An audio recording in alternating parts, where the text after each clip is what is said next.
This is the Aftermarket Radio Network.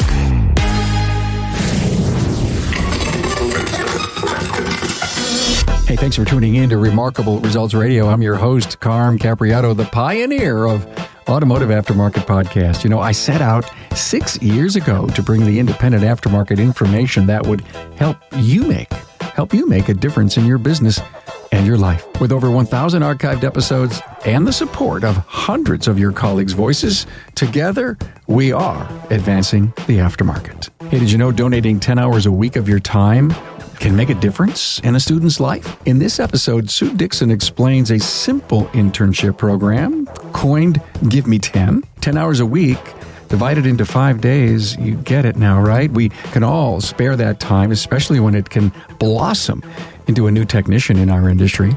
Now, it sets an example for your community, their parents, and your business culture. Don't assume that someone else will do it. You've got to act. Call or stop into your local high school. Sue explains the how and the why. Hey, thanks to our partner Napa for sponsoring this episode. You know that right after an internship program, your apprentice program comes next. Now, together, we can fix the technician shortage by investing now in an apprentice. Let Napa help you. Start now. Grow your own. Build your bench. Our future technicians can come from our concentrated efforts. Contact your Napa representative to learn more, or log into member.napaautocare.com and get started. Hey, are you ready to jump into this episode? If you're worried about a technician shortage at all and what you can do about it, it's a must listen. Let's do it. Enjoy.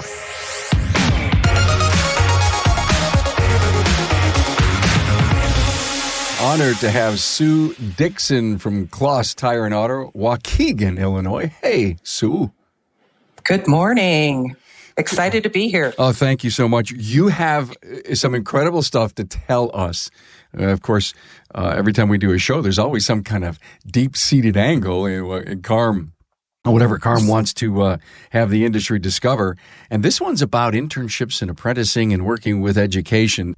And I know you may turn this off if you're listening and say, enough with this stuff. But I'm going to tell you, everyone, the educational system needs help from the business community. Can you say amen, Sue?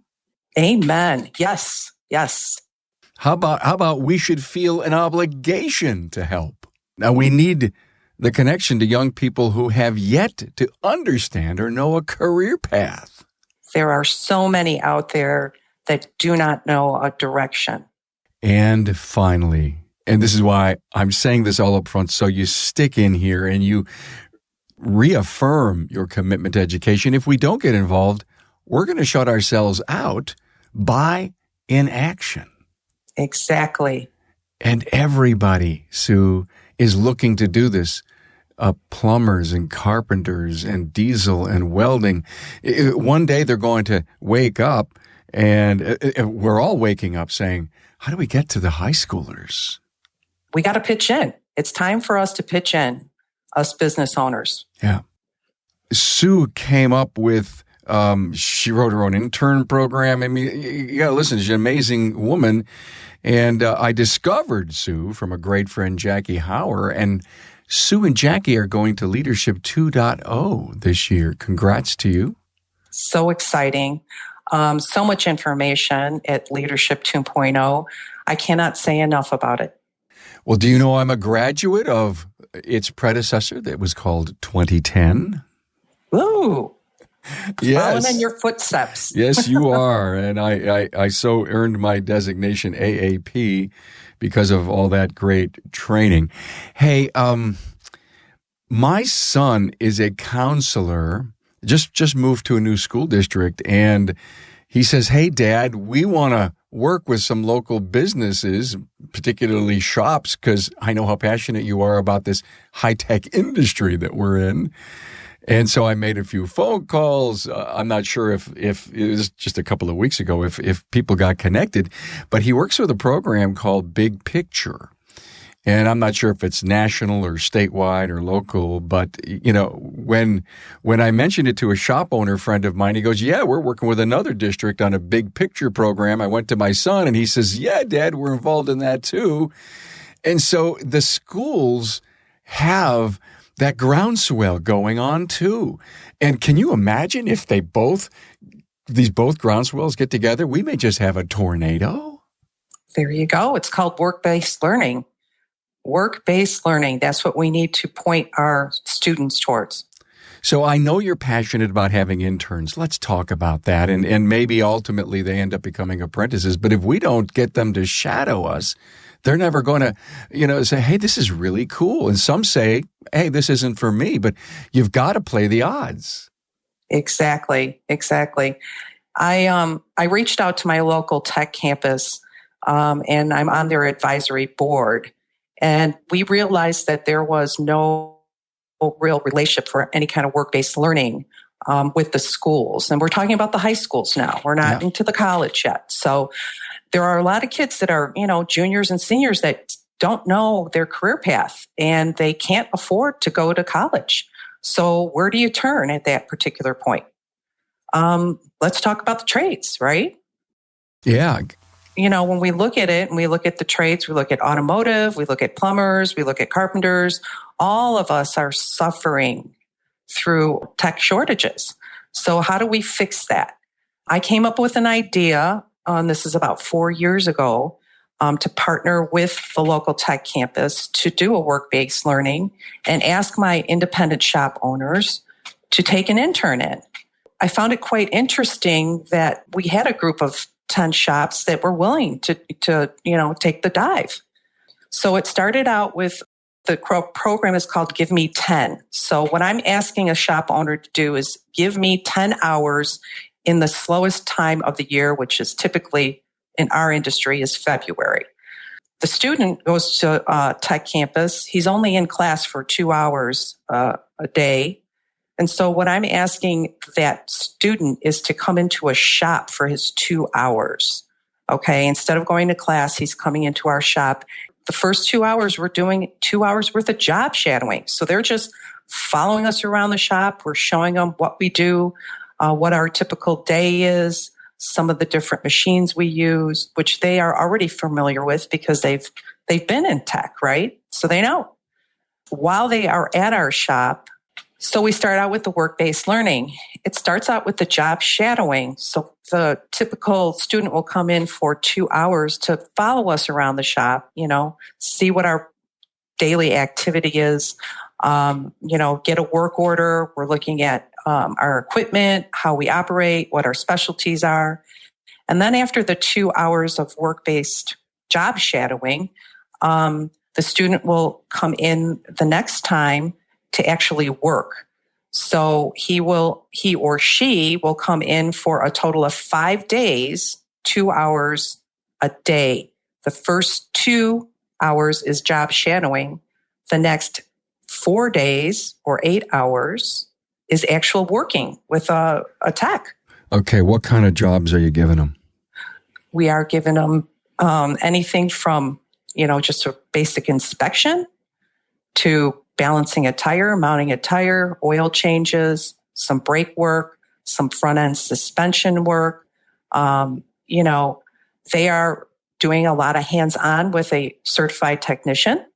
So it's a great experience for anyone who thinks they might want to try this out. I might want to be a mechanic. So juniors or seniors or both? We are typically getting the seniors, and we are getting some high-level juniors in also. Okay. Insurance. Is the insurance covered by the school? The insurance is covered by the school because this is a work-based learning. They are coming to us under their policy. So there is a permission slip that the parent has to sign. And I think that's critical for anyone who may hesitate because, God, in our crazy world, things happen, right? Exactly. We have to worry about that. So maybe just taking in a shadower off just because you have a parent who says, hey, I think my kid's going to be a skilled laborer. What about your place? And you say, yeah, bring him in. Let's do a shadow program for a week. And something happens. Well, before you even do that, check with your own insurance company too. We check that all out. Yeah, but the schools have it, and that's really cool because they want this to happen. What happened all of a sudden, Sue, did somebody just wake up one day and says, hey, we can't place all these kids in college? The way our society is today is we feel that our children cannot be successful unless they have a 4-year degree. And that is not true. There is a ton of money out there to be made in a lot of different industries, especially automotive. 4-year degree and debt. Yes, in debt. And debt. I love it. Give me 10 hours. These 10 shops that you went to, is it an independent group that you have? How have you engaged? How have you brought your local market together? We got together as a group through trying to help each other, actually. We realized that our biggest competition is the dealership. And the dealerships get together probably monthly, maybe even more. So we try to mimic that, to get together to talk about the different things that we have a problem with.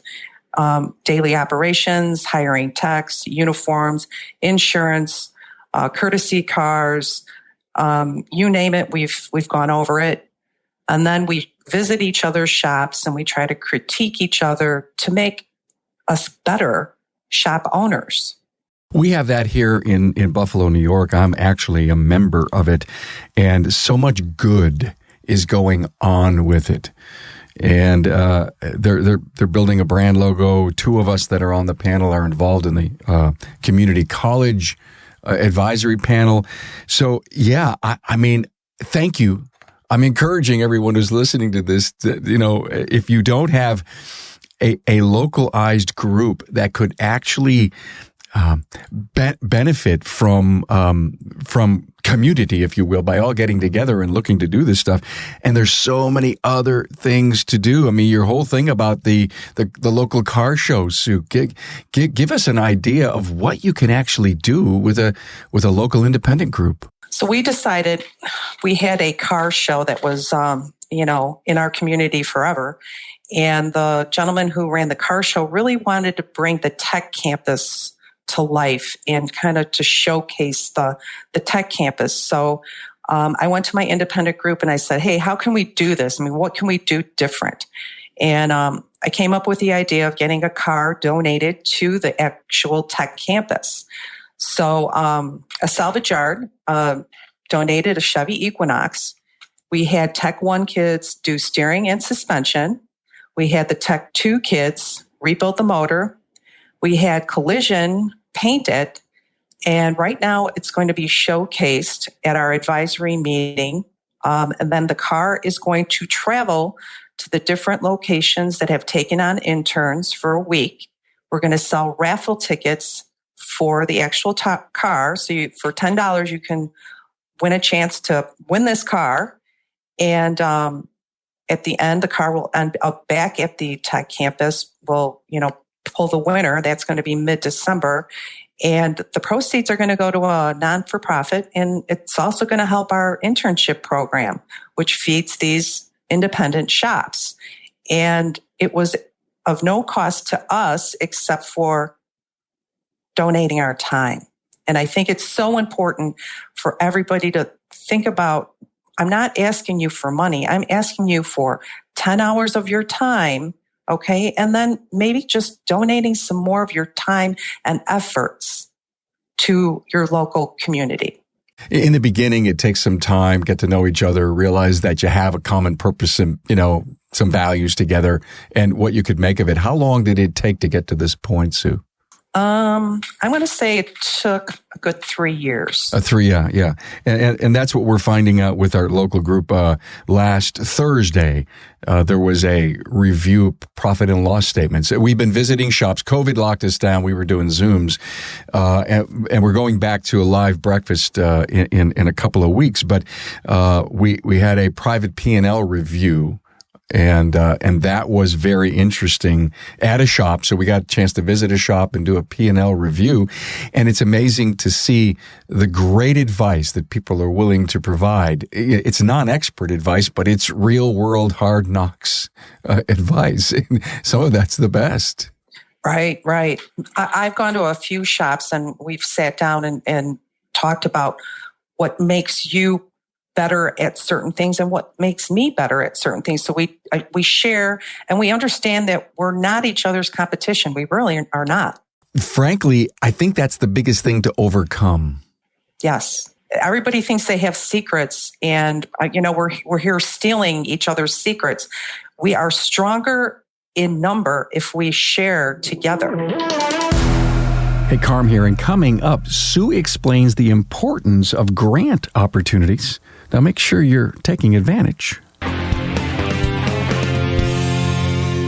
Hi, Carm here, and I want to talk to you about the Napa Auto Care Center program for health insurance. We've all heard the reports about the rising cost of health insurance, but you'll be happy to know I'm here with really good news. The Napa Insurance Center is now offering the Napa National Health Program, and it's saving Napa Auto Care Centers and their employees money, lots of money. In fact, in the first 90 days following the launch of the program, Napa stores and auto care centers and their employees saved over $2.7 million. That's all thanks to the Napa Insurance Center's partnership with United Healthcare. It gives auto care centers access to the national large group rates on medical insurance with premiums discounted up to 30%. Now, these rates are based on the collective purchasing potential of 22,500 Napa locations, including both Napa Auto Parts stores and Napa Auto Care Centers. And listen to this. The news just keeps getting better.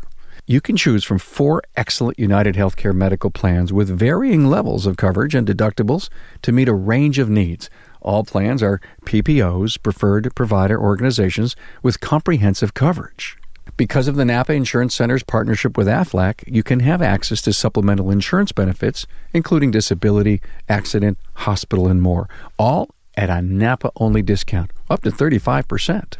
The Napa Benefits Center can help you with other group benefits too, including group life insurance, retirement, HSAs, and more. Napa's National Health Benefit Program is just one of the many reasons to become part of the Napa Auto Care family, the largest network of independent automotive repair shops in the country. Talk to your servicing Napa store.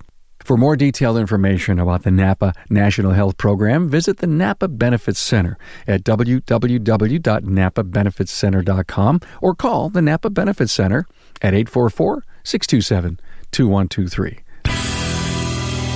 How many times have people heard me on my show over 6 years now talk about that secret sauce stuff that people don't want to share? I'll never forget the day that it hit me like a lightning bolt that the secret sauce is I can't pay my bills. I haven't cashed a paycheck in a while. I don't know if I'm going to meet payroll. I'm so close to closing. I haven't paid my rent. And on and on and on. And those are the secrets that people don't want to share. And all I'm saying to anybody who is struggling is to, reach out to me, Carm, at remarkableresults.biz. I'll get you someone to talk to from throughout. If you don't want to talk to somebody locally, I'll get you someone from around the country. There are so many shop owners today. It is one giving industry. Advancing the aftermarket is what my passion is about. And people, once they realize that the problem is the man in the mirror, the lady in the mirror, then things seem to, start actually heading on the upward trek. Right. And we're looking to grow our internship right now because we just, we're going to have a little bit of extra money with this car. The other thing is that there's other opportunities out there with grants. And I think there's a lot of people that just don't look there. And our group has been very fortunate enough to tap into some grants through the workforce development.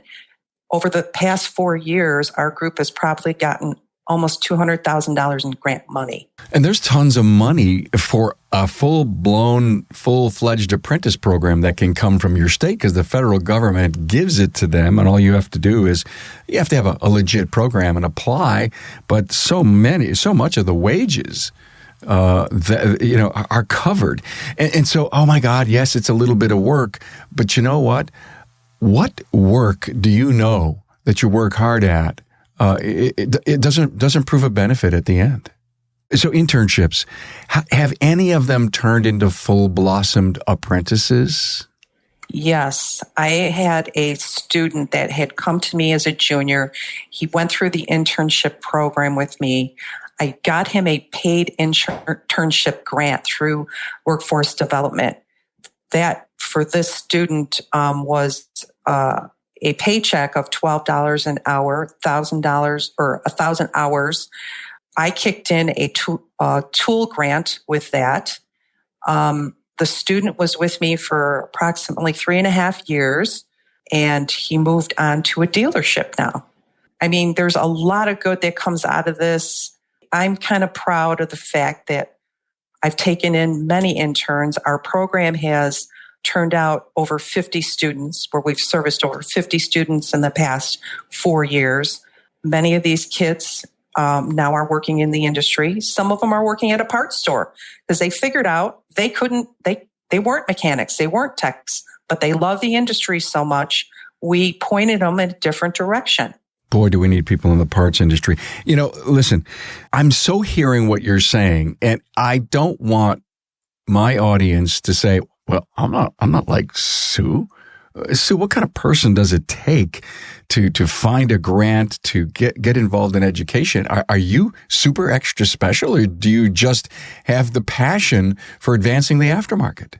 I have the passion for the student. I feel, one, that this industry is so needing people, business men and women, to give me 10. I mean, that's where it's going to start. I think you need to tap into your local school.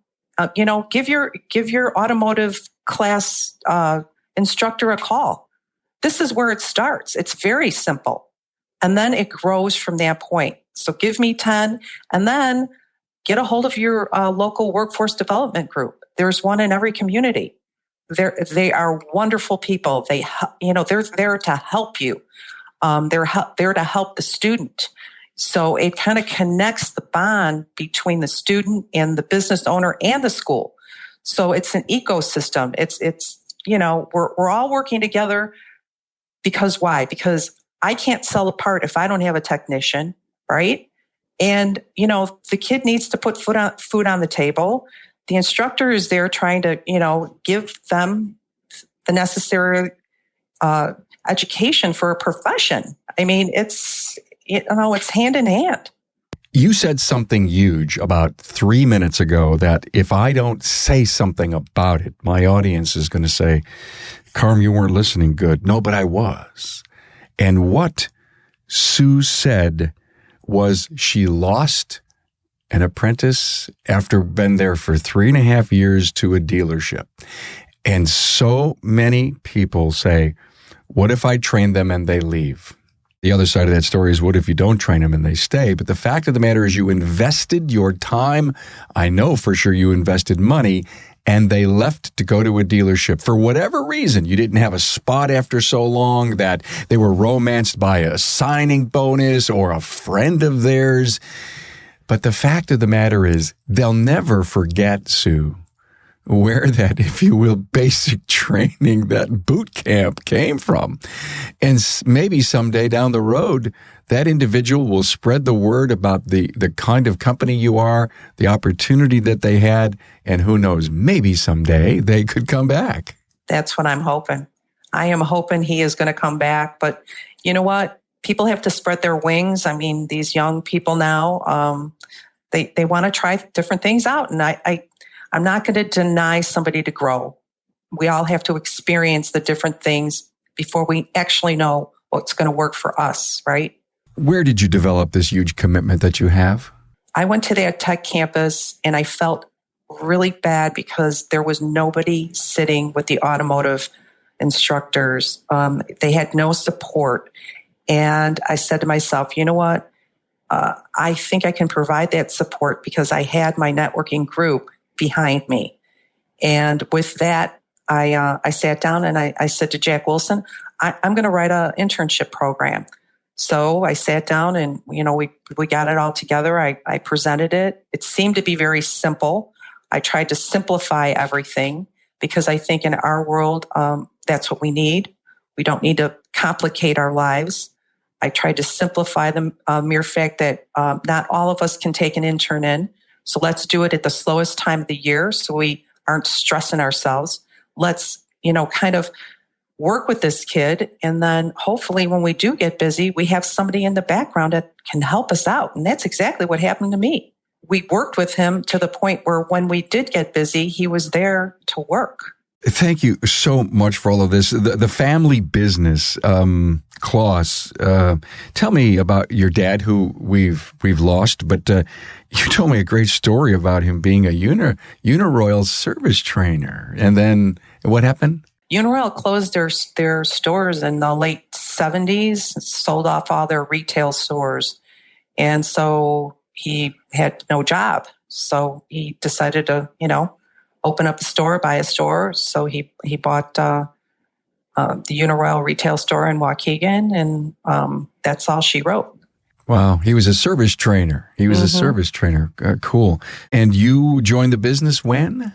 I joined the business in 84, and that was basically just to help with back office stuff. I had no intentions. If anybody would tell me I would be running a shop today, I would have told them that they were crazy. But I went to automotive school. I attend a lot of different seminars. I try to stay involved in the industry from the back office standpoint, and time and just circumstances have changed my life. So, how old were you when you joined the business? I was, it would be 84. It would be 24 back then. Did Dad say, hey, why don't you come down and hang out? I mean, was it something you said, hey, can I come and work at the business? Or was it one of those osmosis things like what happened with me when I was a young guy coming off the school bus from high school? The phone would ring and Dad would say, we lived a block away from the business, and Dad would say, he says, what are you doing? I said, well, we're going to go have a pickup game across the street at the grammar school on, a little baseball thing. And he goes, no, you're not. You're coming down to work and sweeping floors. Yeah, sweeping floors and doing paperwork. And yeah, he roped me into doing that. I think my most awful memory of the whole thing is he made me go to a flea market when we lived in California and work the flea market selling tires. And I think I was 11 years old, and I still have like nightmares about that. Why? I don't know. I was embarrassed, I think, when I look back at industry and everything back in the day, I was very embarrassed. All my, my friends were all doing great stuff, and I just worked for my dad. And so I kind of look at things now, and I embrace this challenge. I really feel it's a challenge. I'm excited about the future because I think we're making a difference.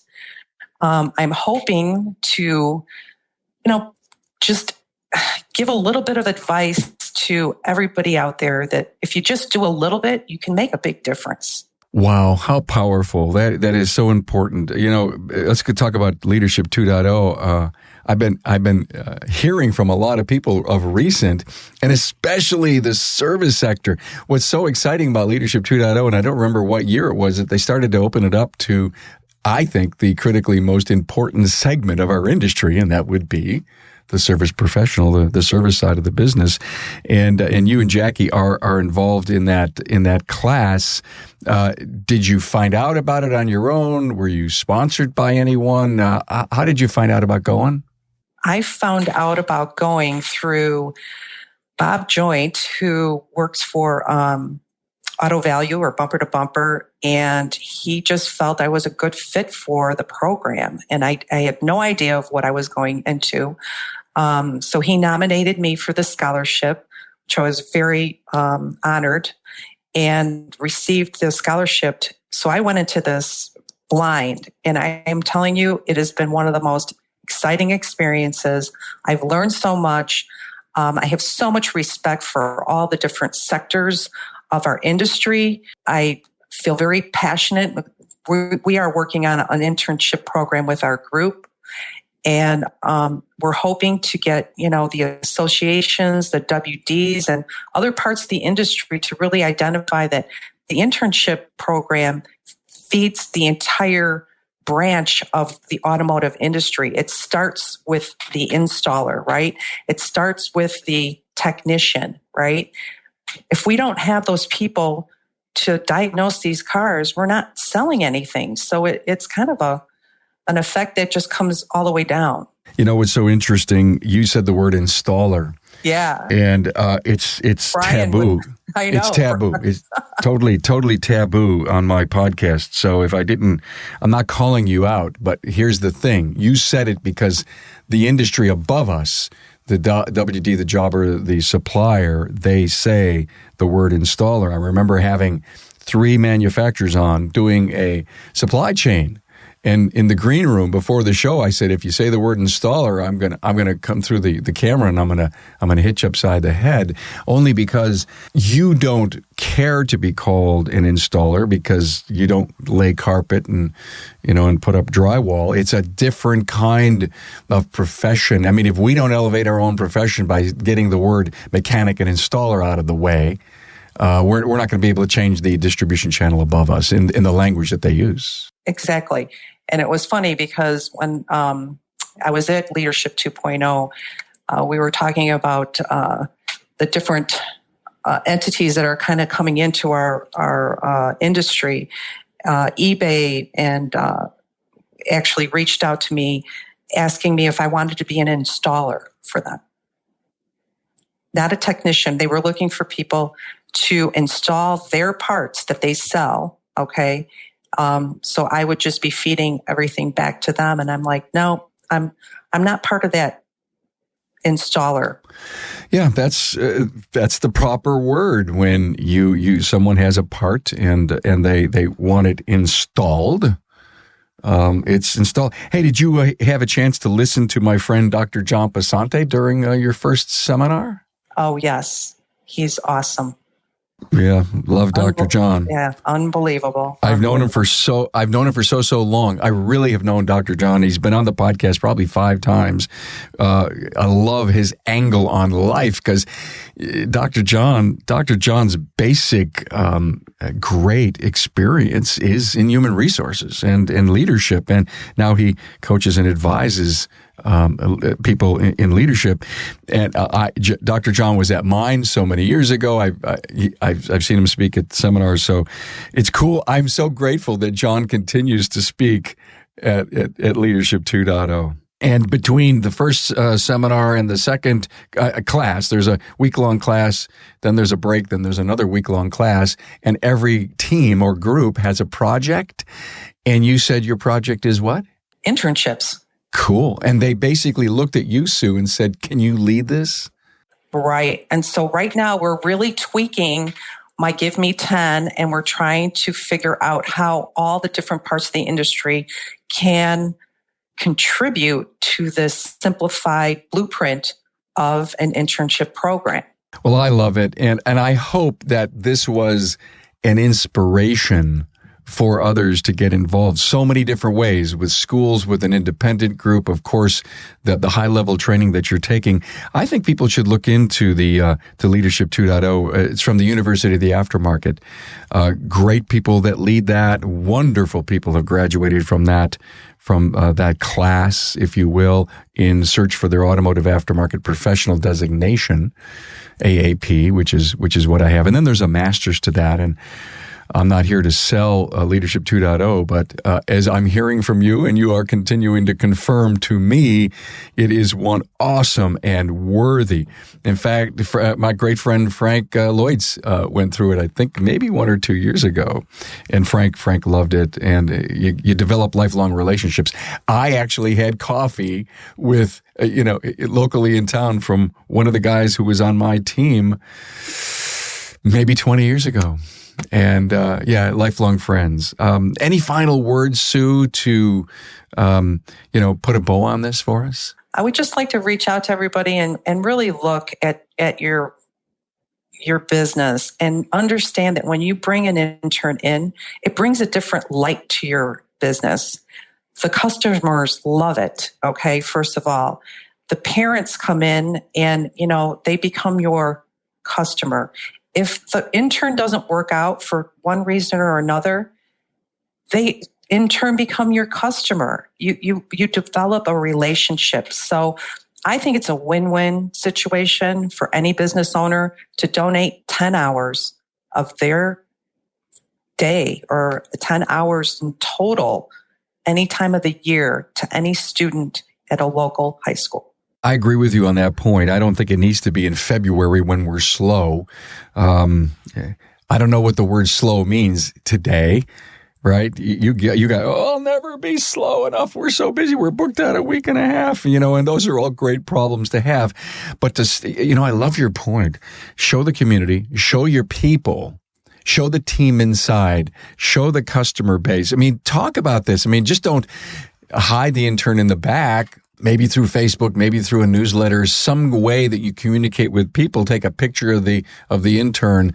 Make noise about this because it's a great place to work because we're investing in our youth. We're investing in our future. We're investing in the community's future because these people who live in the community may stay and live and work there. A lot of great things can come from this. And who knows, you may find yourself at the end of the rainbow with a pretty good technician one day. Well, you know what? I've got one right now. He's going to UTI in the morning and he's working for me in the afternoon.